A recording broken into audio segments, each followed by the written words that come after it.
L'économie autrement. Une émission sur le secteur public, la santé et l'économie sociale et solidaire.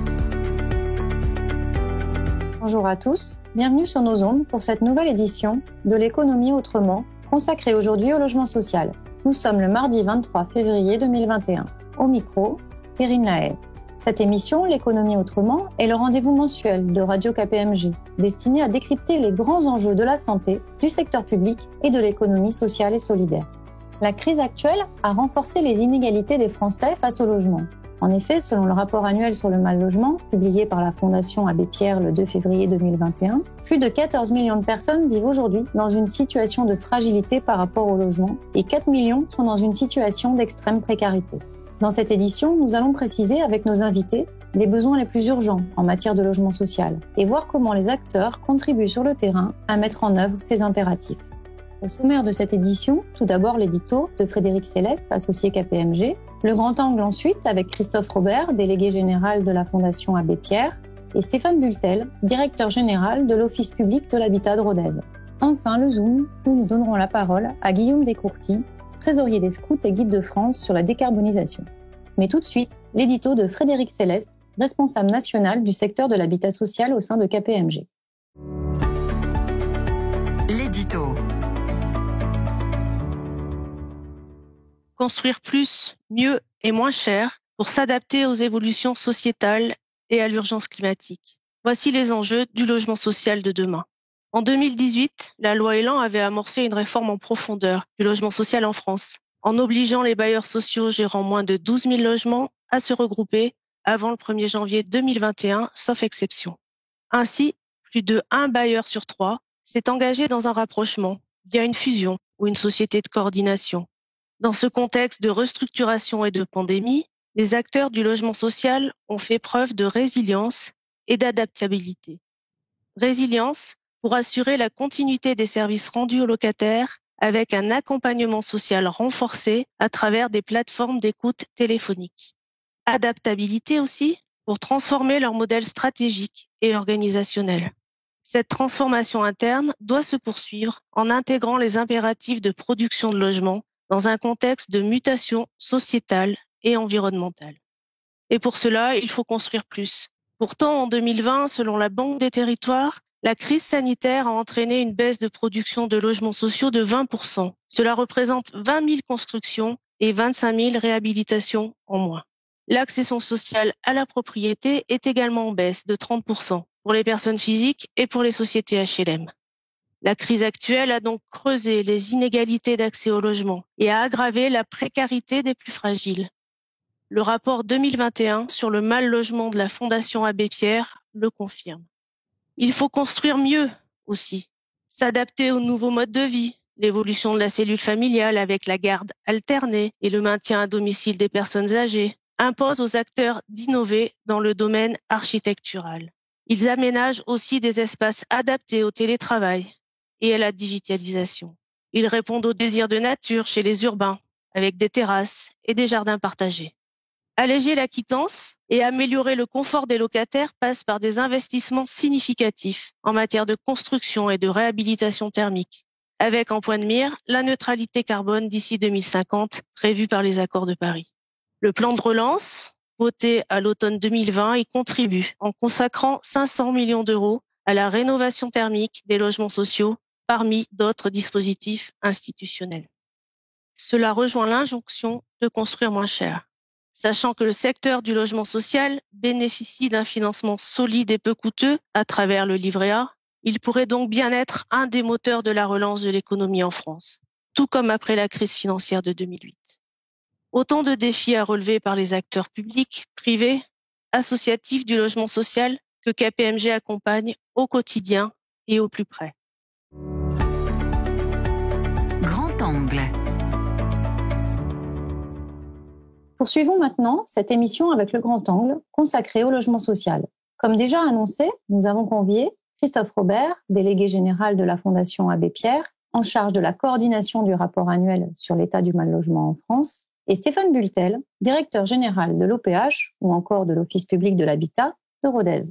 Pour nos auditeurs, il est tout d'abord important de préciser que le secteur du logement social est composé en France d'associations et fondations locales et nationales, comme celle créée par l'abbé Pierre, d'ONG qui interpellent sur les besoins sociaux, de bailleurs sociaux, Office public de l'habitat et Société HLM, et enfin également de collectivités qui gèrent le parc de logement social en France. Je m'adresse d'abord à vous, Christophe Robert. Pourriez-vous partager sur nos ondes les principaux constats du 26e rapport annuel sur le mal-logement, publié le 2 février dernier? Déjà, ce rapport s'inscrit évidemment dans un contexte déjà dur sur le front du mal-logement. On compte environ 4 millions de personnes mal logées. Parmi les personnes mal logées, il y a les personnes sans domicile, sans abri, mais aussi celles qui ont un logement, mais de mauvaise qualité ou dangereux pour la santé. Et donc, on a vu déjà ces chiffres du mal-logement évoluer depuis une dizaine d'années de manière assez inquiétante. Alors, le rapport focalise sur les effets de la crise pour comprendre qu'est-ce qu'ont vécu ces personnes les plus fragiles pendant cette période-là. Et au fond, de quoi nous rendons-nous compte? D'abord que la crise a constitué une sorte de double peine pour tous ceux qui étaient déjà en situation de mal-logement. On disait restez chez vous, mais si le fait de rester chez soi, c'est rester dans un logement surpeuplé où on est 10 dans 25 mètres carrés ou 5 dans 15 mètres carrés, ou si rester chez vous, c'est dans un logement dangereux pour la santé, vous imaginez bien ce que là, ça peut produire comme effet, ou dans un logement où on souffre de précarité énergétique. Et puis, on a constaté aussi dans le rapport que cette crise constitue en quelque sorte une bombe à retardement, c'est-à-dire qu'on a vu diminuer les attributions de logements sociaux, donc ça veut dire que c'est autant de moins de solutions pour des personnes en attente, diminuer la construction, alors qu'on sait qu'il manque de logements, notamment dans les secteurs tendus, mais aussi de l'échec scolaire, de l'isolement, de la peur pour l'avenir, évidemment les pertes d'emplois qui créent des tensions sur le front des ressources des ménages, et puis des difficultés, par exemple, pour payer son loyer et ses charges qui peuvent avoir des effets plus durables. Donc, on est dans une situation où, finalement, cette crise, c'est pas tellement une parenthèse qui va se refermer rapidement pour toutes les populations en situation de fragilité, mais bien une crise qui a produit des effets particulièrement durs pour les plus fragiles d'entre nous et qui appelle des réponses en matière de politique publique qui tiennent compte de ces réalités-là pour éviter de créer davantage de difficultés sociales, de souffrances dans notre pays. La loi SRU, pour solidarité et renouvellement urbain, a aujourd'hui plus de 20 ans. Elle a été renforcée par la loi Duflot et oblige certaines communes de disposer d'au moins 25% de logements sociaux d'ici à 2025. Pensez-vous que les communes vont accélérer la construction de logements sociaux au regard des besoins existants et dans le contexte de la crise actuelle ? On va peut-être déjà dire sur cette loi SRU que c'est une vraiment très bonne loi. Elle vise pas simplement à la production de logements sociaux, elle vise aussi à mieux les répartir. L'idée de cette loi, quand elle a été votée en 2000, c'était de dire, il y a des villes qui se sont dotées en logements sociaux de manière assez importante et donc ils contribuent à l'effort de solidarité pour accueillir des personnes qui ont des faibles ressources ou des personnes qui sont en situation d'exclusion, mais il n'y a pas de raison qu'une ville ait 35% de logements sociaux d'un côté et puis 2% de l'autre, parce que tous les efforts, dans le cas contraire, reposeraient uniquement sur celle-ci. Donc c'est une bonne loi qui globalement a produit des effets depuis 20 ans qui sont très positifs. Grosso modo, ça a participé au rééquilibrage des 1000 communes qui sont concernées par cette loi. Ça a permis de produire la moitié des logements sociaux produits chaque année en France, donc c'est pas du tout anodin comme loi, elle a un impact très important. Maintenant, si on regarde où on en est, malgré tout, il y a quand même 44% des communes soumises à la loi SRU qui n'atteignent pas encore leurs objectifs. Ça ne veut pas dire qu'elles ne construisent pas, mais ça veut dire qu'elles n'ont pas atteint les objectifs fixés par la loi. Donc là, il y a des enjeux importants en termes d'application de la loi, faire appliquer la loi, donc la responsabilité des préfets, qui par exemple peuvent majorer les pénalités financières pour les communes qui n'ont pas respecté la loi, ou qui peuvent même se substituer aux communes défaillantes, surtout quand elles le font sciemment, c'est-à-dire en disant non, moi j'ai pas du tout envie de contribuer, oui, mais c'est la loi. Donc il y a des enjeux d'application. Par rapport à votre question, je pense que on est plutôt sur une voie positive, c'est-à-dire qu'il y a peut-être une dizaine d'années, des communes disaient non, mais nous on n'a pas envie de construire du logement social, c'est pas le reflet de notre commune. Et puis, voyant aussi la crise du logement s'étendre, le nombre de ménages concernés par cette crise augmenter, finissent par se dire oui, ça a aussi une utilité sociale dans ma ville. Donc nous sommes plutôt confiants à la Fondation Abbé Pierre. Il restera encore quelques dizaines de communes un peu réfractaires. C'est peut-être là-dessus qu'il faudra mettre la priorité en ce qui concerne la responsabilité de l'État pour faire appliquer la loi. Le plan de relance prévoit d'accompagner fiscalement les rénovations énergétiques. Cet engagement semble encourageant pour répondre au mal-logement.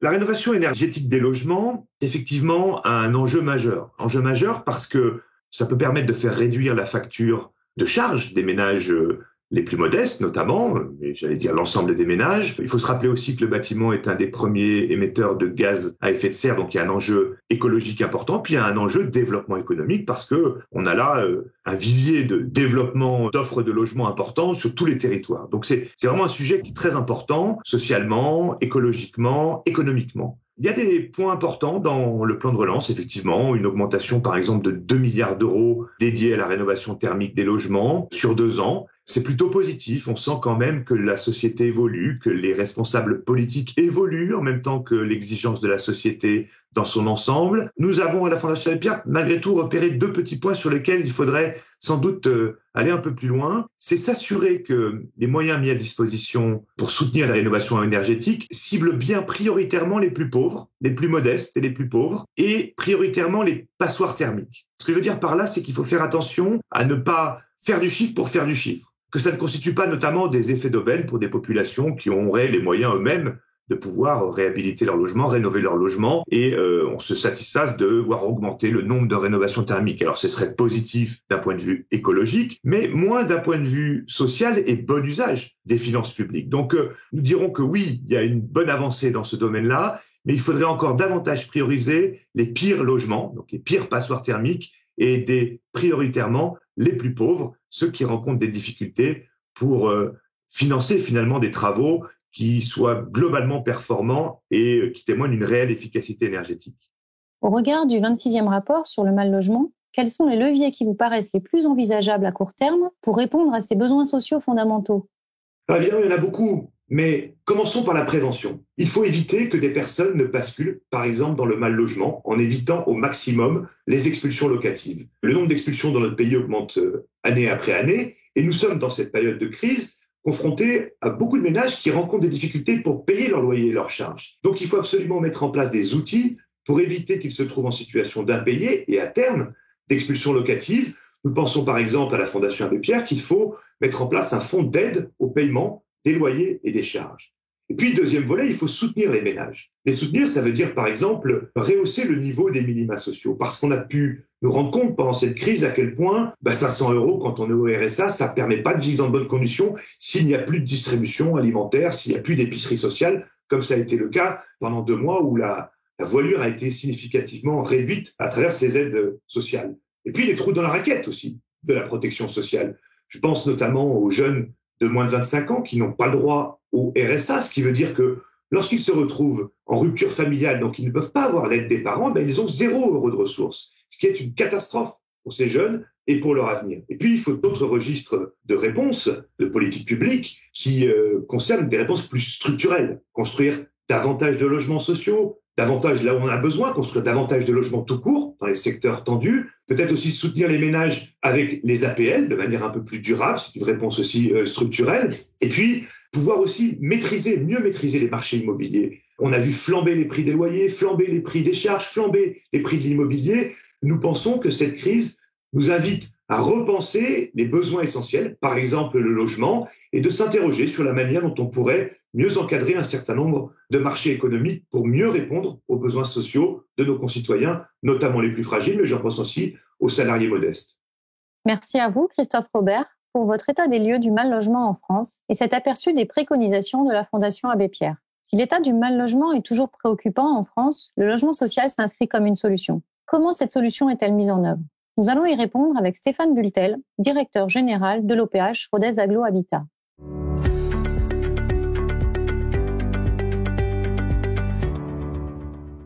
Continuons ce grand angle avec vous, Stéphane Bultel. Pour commencer, présentez-nous votre structure. Alors, Rodez Agglo Habitat, c'est l'office public de l'agglomération de Rodez, qui est une agglomération de 50 000 habitants, composée essentiellement de villes moyennes de l'Aveyron, Rodez, Éonnay-le-Château et 6 autres plus petites communes dans un territoire rural. Le logement social concerne les bailleurs sociaux, les collectivités, les associations. Quel est votre regard et votre expérience sur la collaboration entre acteurs du logement social sur le territoire ? Les offices HLM existent depuis 80 ans et on a connu la grande politique de construction de logements des années 60 pour répondre à la demande de loger la main-d'œuvre nombreuse. Aujourd'hui, ce sont d'autres enjeux, mais toujours pour répondre aux enjeux d'un territoire. La majorité de notre conseil d'administration est composée d'élus de Rodez Agglomération, notre collectivité de rattachement, et nous mettons en œuvre la politique du logement en vue de loger les plus fragiles, à les loger à des loyers les plus bas possibles et dans des conditions de vie agréables. Et puis, nous avons l'habitude de travailler avec les associations d'insertion sociale. Ils siègent à notre conseil d'administration. Et puis, par exemple, nous réservons la moitié de nos marchés d'entretien des espaces communs et des espaces verts à des entreprises d'insertion. Donc, c'est une autre participation de tous les jours avec une association d'insertion ou avec des acteurs sociaux locaux. Le logement social fait face à des enjeux organisationnels qui conduisent à des rapprochements d'offices publics de l'habitat. Vous-même, au sein de Rodez Aglo Habitat, vous êtes engagé dans un processus de mutualisation avec la création d'une société de coordination qui regroupe plusieurs offices publics de l'habitat, et ce dans le cadre de la loi Elan. Qu'attendez-vous de cette mutualisation ? Elle était nécessaire, elle était quasiment rendue obligatoire par la loi Elan et les lois de finances qui l'ont accompagnée, qui ont représenté pour nous une véritable révolution sur notre capacité de financement. Il faut savoir que c'est presque 10% de notre autofinancement qui ont été appelés à participer au redressement des comptes de la nation. Donc les offices HLM n'avaient plus de capacité d'autofinancement pour répondre aux enjeux importants qui se posaient à eux. Et donc une des solutions, ça a été de retrouver de la performance en se regroupant. L'objectif, c'était d'être plus fort, de faire des économies sur nos achats d'électricité, de gaz, peut-être de main d'entretien. Et nous avons fait le choix donc de nous regrouper avec le Gers, le Tarn-et-Garonne, le Lot et nous-mêmes dans une société de coordination de 25 000 logements pour lequel nous serions forcément un peu plus inventif, un peu plus complet, en mutualisant l'ensemble de nos compétences pour servir demain mieux nos locataires et investir sur de nouveaux champs comme la vente HLM sur lequel aujourd'hui nous ne sommes pas compétents. Demain, nous serons capables ensemble de proposer des logements sociaux à vendre à nos locataires et participer ainsi à l'accession à la propriété. Au-delà du regroupement des organismes HLM, des innovations voient le jour. La loi Elan vous permet par exemple d'émettre des titres participatifs. Envisagez-vous de recourir à ce dispositif ?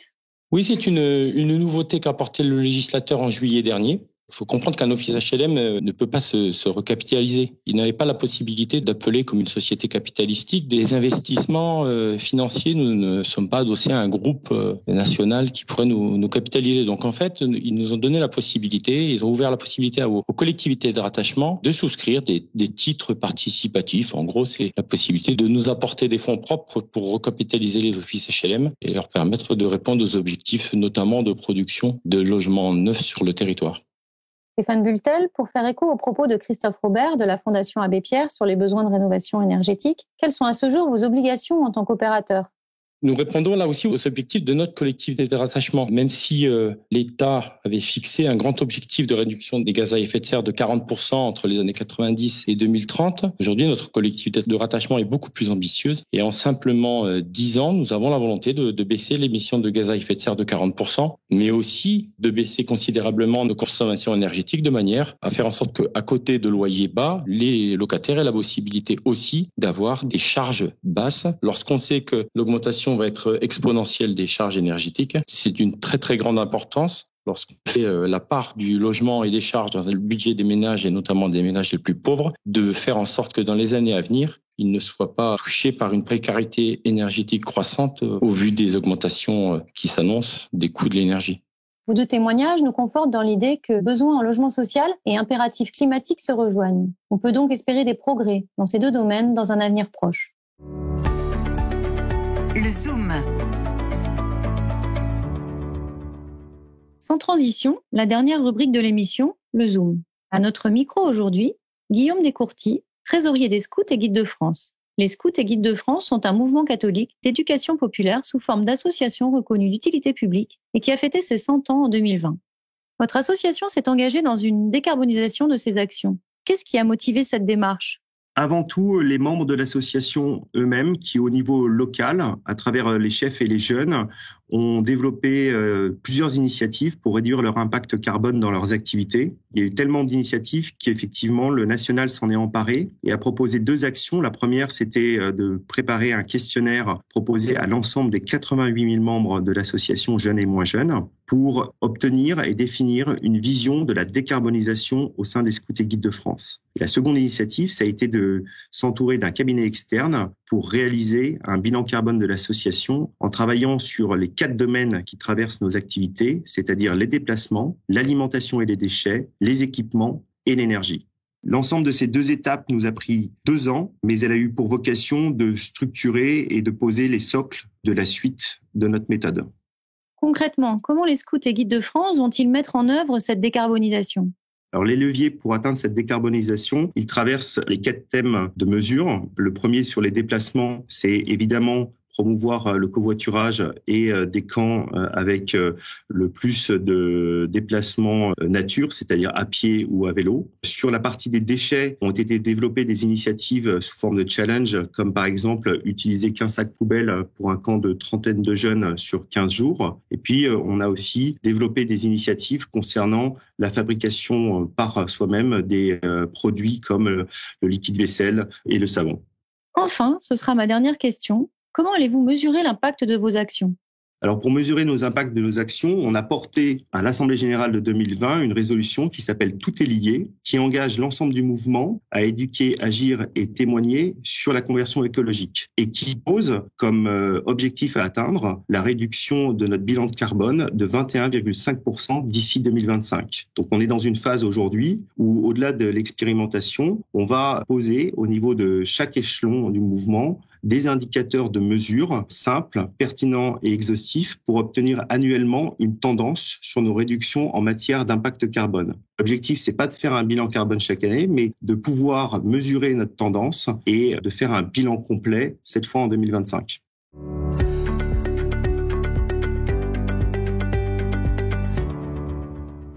La 9e édition de l'économie autrement se termine. Un grand merci à nos 3 invités et également à tous les contributeurs de cette émission.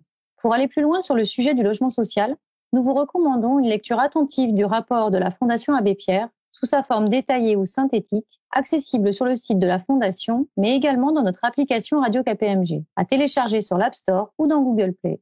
Nous vous donnons rendez-vous avec grand plaisir le 23 mars prochain pour une nouvelle émission. L'économie autrement, une émission de Radio KPMG.